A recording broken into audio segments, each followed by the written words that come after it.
I was wondering if there's any chance that we could hold this, and I say that because I get the feeling that we really aren't totally in agreement with who's going to do the work and how many Aurora jobs we're going to have and what we can do, for our own people. And before we, to coin a popular phrase, before we go over the cliff, let's sit back and see if we can negotiate a little farther. It's the holiday season. I can't imagine much going on anyway. So, I would suggest to the council perhaps we could hold this till the first council meeting in January.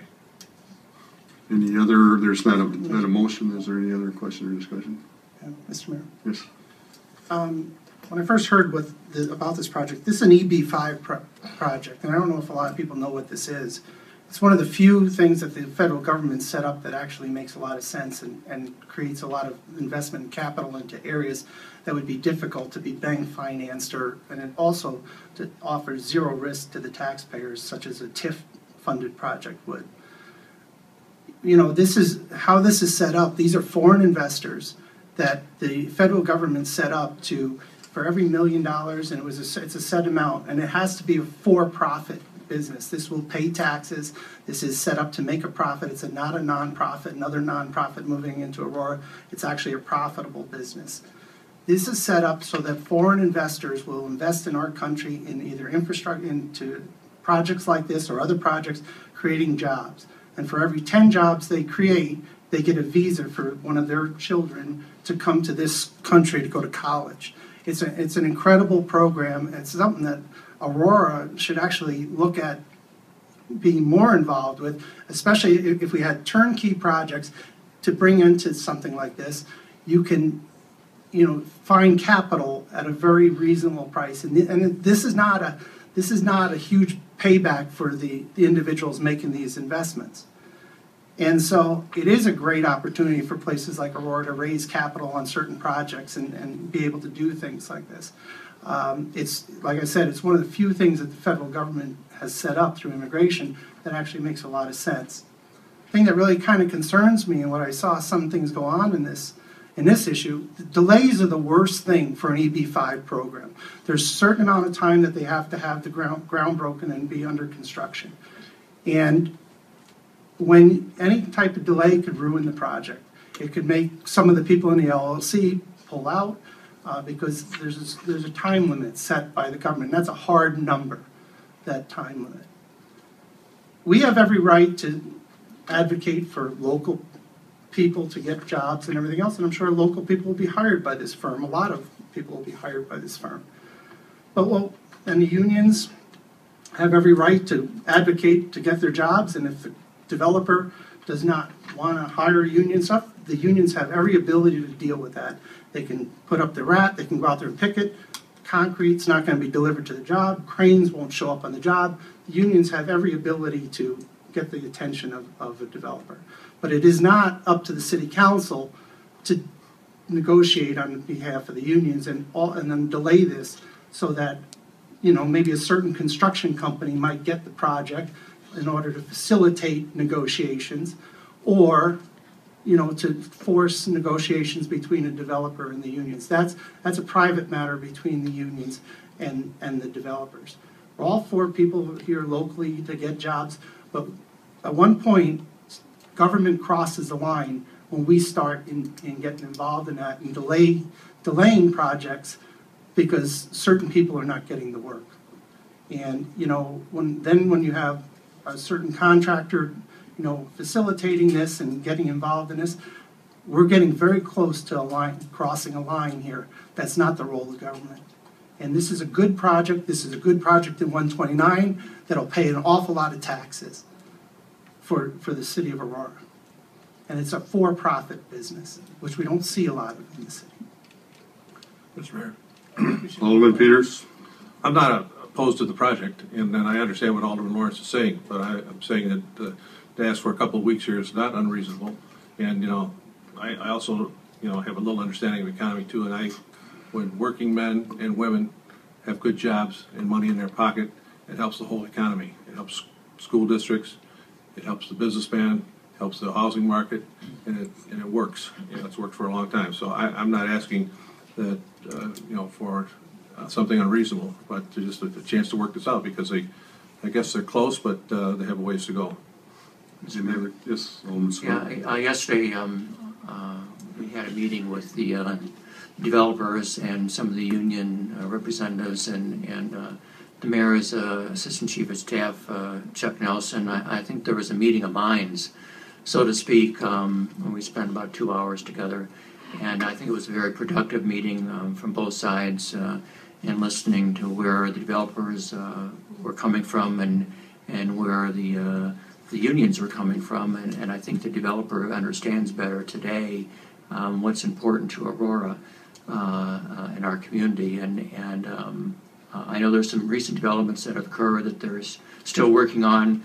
I know there's been a bid also, contracting services from general contracting from Wedwin, that they're involved as well.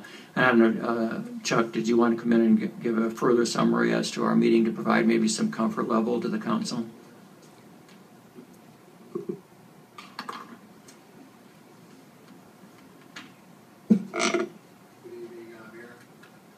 Good evening, Mayor and Council. Alderman Seville is right.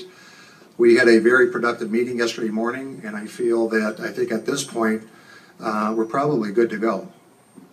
So, I think there's a clear understanding on both sides, I believe. Question? Well, I mean, we're just taking this at well, we hope you keep your word, like the checks in the mail. I mean, is something really going to happen here? I mean, we're hoping so. If it's that concrete, what's with waiting 2 weeks?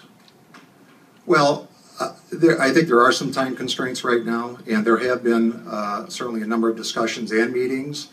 So, and I think after yesterday's meeting, as Alderman Seville indicated, I think there is a much clearer indication and understanding, I think, of this point moving forward. So, yeah, I would also say that initially when this was asked to be held, there were some questions about EB5 issues. Yes. It was a new financing tool that the city hadn't used before. And Elaine, can you give us a little bit of the understanding and the research that you did on the EB5 issues, just for clarification on the council, since Alderman Lawrence did raise it? Yes, it is correct that these programs are designed to bring in foreign investment in exchange for jobs. The incorrect thing I think that Alderman Lawrence brought up is it's not just to achieve visas for students, but instead it's visas for the businessmen themselves. Their family members may also achieve visas, but it appears from our review of the program that the investors themselves seek to have a visa to come to the United States in exchange for their investment and the creation of a certain set number of jobs. Sure, and Elaine, can you just give the council an idea why on this specific project that we had specific legal issues on EB5 that were specific to the country of origin? In this particular case, the investors are from a country that is currently under certain restrictions, and investments here, as well as our ability to support those, there are certain requirements, licenses, and things that the investors needed to be able to show that they met. So we inquired into all of that, achieved documentation that they have met the government's requirements, they've got the appropriate licenses, and we have had those questions adequately answered. Very good, thanks, Elaine. and just a point to bring up. The item was held last week as a recommendation from the developer who there was a death in the family. So one of the investors was not able to be in town, so they asked that the city hold this over for another week. So, yeah.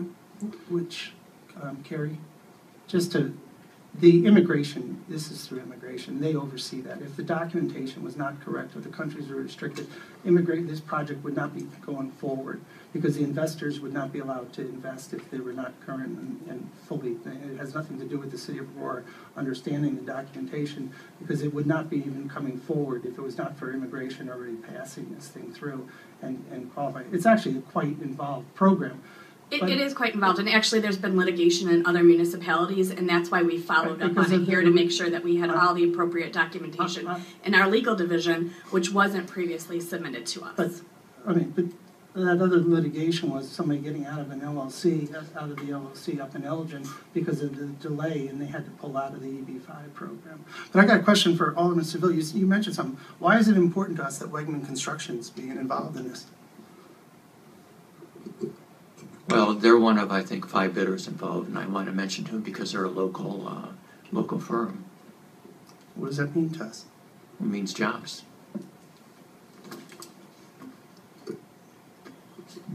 Okay.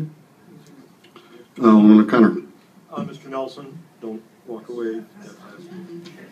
I'm sorry, could you clarify what you just said before the most recent question came up in regard to the developer? You said something about a week delay or? Yes, last week, the item was up for discussion, and if you'll recall, I think the mayor made mention that at the request of the developer, they were asking to hold this over for 1 week due to a death in the family. Okay. But your statement also was that as the basis of that meeting yesterday, that everyone is satisfied to proceed ahead, that the supposed barriers or problems have been removed, or those issues have been resolved? Yes. Yes. Okay. We don't know that Wegmans is a general contractor, though. We don't know who's going to get that job. No, again, the issue that we discussed was just trying to hire local people. Mm-hmm. So, had nothing to do with Wegman. There seems to be a little vapor here that everybody doesn't seem to agree to that. Well, I'd like to make one just correction here, or clarification, and then you have the right to make a motion if you want, Alderman Peters. Thank you. And it can be voted up or down. I just want to say some delay that, there was talk about delay. Some delay was caused indirectly by the developer itself because of issues they had with their own initial contractor, et cetera, who disappeared. So, there is some delay relating to that. So I just want to make sure that it's clear that it's not the city that has caused any or all delay. Alderman Peters, as I indicated, if you wish to make a motion, you can. And I will. Somehow I know how you feel once in a while, Rick. Huh? I feel like I'm the lone star here, Okay, but I will move that we hold PD 1260 and PD 1261 to the first full city council meeting in January of 2013. And that will require a second. See what I mean? It's lonely at the top. I'm not at the top. I'm just trying to give it a shot here. All right, if there is no second, then we'll consider the issue. Any other further question or discussion on the item? If not, clerk, will you please call the roll? Alderman Schuler? Yes. Garza? Yes. Lawrence? Yes. Peters? No. Seville? Yes. Hart Burns? Mervine? Yes. Lewandowski? Yes. Elmore? Yes. Irvin? Yes. O'Connor? Yes. 10 aye, 1 nay. The motion carries. Okay.